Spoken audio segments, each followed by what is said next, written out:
या पक्षाचे राष्ट्रवादी पक्षाचे प्रदेशाध्यक्ष तटकरे साहेब, तसेच आज इथं उपस्थित असलेले, आज संजय मामा उपस्थित नाहीत, आपले सर्वांचे नेते आदरणीय संजय मामा आणि नूतन जिल्हाध्यक्ष उमेशदादा पाटील, तसेच आमच्या भगिनी वर्षाताई आणि सर्वांची काही नावं घेत नाही आता, तसेच अक्षय भांडसाहेब, आदरणीय व्यासपीठ आणि इथं सर्व आपण जमलेले माझे बंधू भगिनी, सर्वप्रथम सर्वांची दिलगिरी व्यक्त करतो की कारण सर्वांना बसायला जागा मिळाली नाही, कारण आमचाही अंदाज फेल गेला. आम्हाला आढावा बैठक आहे म्हणल्यावर वाटलं होतं की सगळेच येणार नाहीत, पण त्यापेक्षाही दादा आलेत म्हणून सगळे ओसंडून वाहिले आणि सर्वजण आपण आलात, त्याबद्दल सर्वांचं एकदा मनपूर्वक स्वागत करतो.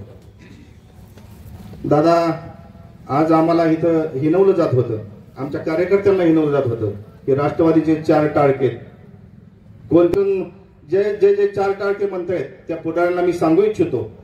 तर पत्रकार बांधवांच्या माध्यमातून मी त्यांना हे चित्र दाखवतो की राष्ट्रवादी काँग्रेस पार्टी ही करमाळा तालुक्यात किती भक्कम आहे.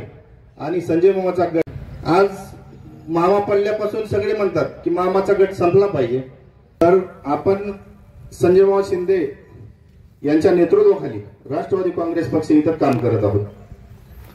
तर आम्ही अतिशय तळमळीने आणि निस्वार्थीपणाने इथं काम करतोय. आम्ही कुठली अपेक्षा ठेवून हे करून काही काम करत नाही. आणि इथला प्रत्येक जण पुढारी असं म्हणतोय की इथला मामाचा गट संपला पाहिजे, तर मामाला संपवलं पाहिजे आणि आपल्यात आपलं बघू. जेवढा तुम्ही संपवायचा प्रयत्न करताल तेवढा गट वाढत जाईल, एवढं लक्षात ठेवा. कारण मामानी 3000 कोटीची दादा इथं कामं केलेली आहेत.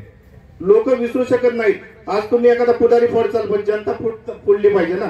जनतेच्या मनातलं मामाला तुम्हाला घालवता आलं पाहिजे, त्यावेळेस तुम्हाला इथं मामा संपलेले दिसते. तुम्ही फक्त मामा संपले, मामाकडे कोण आहे, हे 4 राहिले, ते 4 राहिले. जर इथं बघायला आज आले असते, तुम्हाला दाखवलं असतं की राष्ट्रवादीच्या नेतृत्वाखाली आज इथं किती लोक आलेत, ते तुम्हाला आज खऱ्या अर्थानं दाखवलं असतं. आणि ते तुम्ही ह्या पत्रकार बांधवाच्या माध्यमातून तुम्ही बघचालच. आणि दादा, परवा दिवशी निरोप आल्यानंतर आम्ही बैठक घेतली. काल नाही, परवा दिवशी आपण बैठक घेतली आणि सर्वांना सांगितलं की मामांना आपण कुठलाही त्रास द्यायचा नाही, मामांना कुठलाही फोन लावायचा नाही. हे जे लोक येतील, हे जे युवा मंडळी येतील, ही माझी बंधू भगिनी येतील, हे फक्त राष्ट्रवादी काँग्रेसच्या ताकदीवर येतील, हे मी सगळ्यांना सांगितलं. आणि हे लोक आल्यानंतर जी मामांची तुमच्या आमच्यावर थाप पडणार आहे, ती शपासकीची थाप पडणार आहे. कारण मामाला सुद्धा आपण दाखवलं पाहिजे आम्ही हे काम करतोय आणि तुमच्या पाठीमागा आम्ही खंबीरपणे करमाळा तालुक्यात उभा आहे. मामा, तुम्ही पुढे चला, आम्ही तुमच्या मागे आहे. हे आपण खऱ्या अर्थानं आज दाखवतोय आणि ते आम्ही दाखवलंय खऱ्या अर्थाने. तर दादा, आपण जिल्हाध्यक्ष झाल्यापासून प्रत्येक जण कामाला लागलेला आहे. या अगोदर जिल्हाध्यक्ष नसल्यामुळे फार मरगळ चाललेली होती, कोणीही पक्षाचं नाव घेऊन काम करत नव्हतं. आज खऱ्या अर्थानं सगळेजण पेटून उठलेत आणि राष्ट्रवादी काँग्रेस पक्ष या करमाळा तालुक्यामध्ये अतिशय भरभराटी घेतोय आणि चांगल्या पद्धतीनं आपण पुढे जातोय. आता येणाऱ्या निवडणुकीमध्ये आपण महायुती म्हणून एकत्रित लढणार आहोत. जे येतील त्यांच्या बरोबर आणि जे नाही येणार त्यांच्या विरोधात आपण ही निवडणूक लढू, असं तुम्हाला सर्वांना मी ग्वाहीत करतो. कारण संजय मामाची ताकद इथं मोठी. मामाने तर 42,000 मतं मिळवलेत आणि सगळे गट फुटून सुद्धा मामांनी जनतेच्या जीवावर मिळवलेत. म्हणजेच आपण 2 नंबरची मतं मिळवलेत. निश्चित आपण चांगल्या प्रकारे मतं इथं मिळवतोय आणि आपला गट वाढत जातोय. आता लोकांना कळलंय की आमदार बदलल्यावर किती बदल झाला आणि लोकांना किती फसल्यासारखं वाटतंय. पण वेळ निघून गेली मित्रांनो. पण वेळ ही कायमची जात नसती, पुन्हा एकदा वेळ येणार आहे.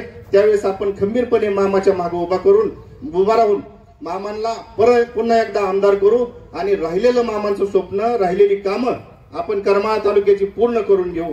कारण आज खऱ्या अर्थानं आमच्या तालुक्याला एक आगळेवेगळं नेतृत्व मिळालं होतं जे राजकारणात खरंच सुज्ञ माणसं आहेत ते मामा बरोबर आहेत. ज्यांना प्रगती आहे, प्रगती वाटते, बाबा तालुका माझा सुधारला पाहिजे असं ज्यांना वाटतंय ते आपल्या बरोबर आहेत.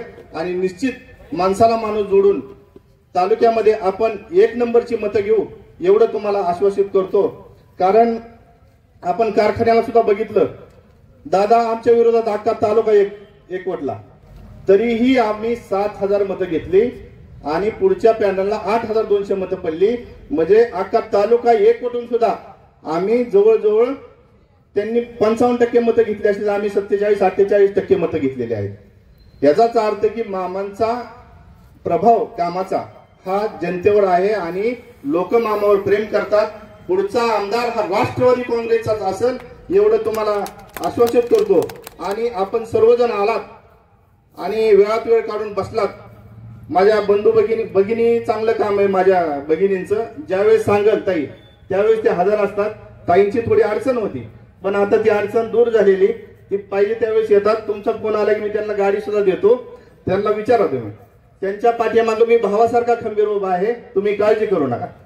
तसंच इथं जेवढे आहेत सगळेच माझे सहकारी, त्यांना सगळ्यांना आश्वासित करतो कसलंही तुमचं काम असू द्या, मी आहे, दादा आहेत, मामा आहेत, सगळ्यांच्या माध्यमातून जे आमदार करणार नाहीत ते काम आपण करून दाखवू.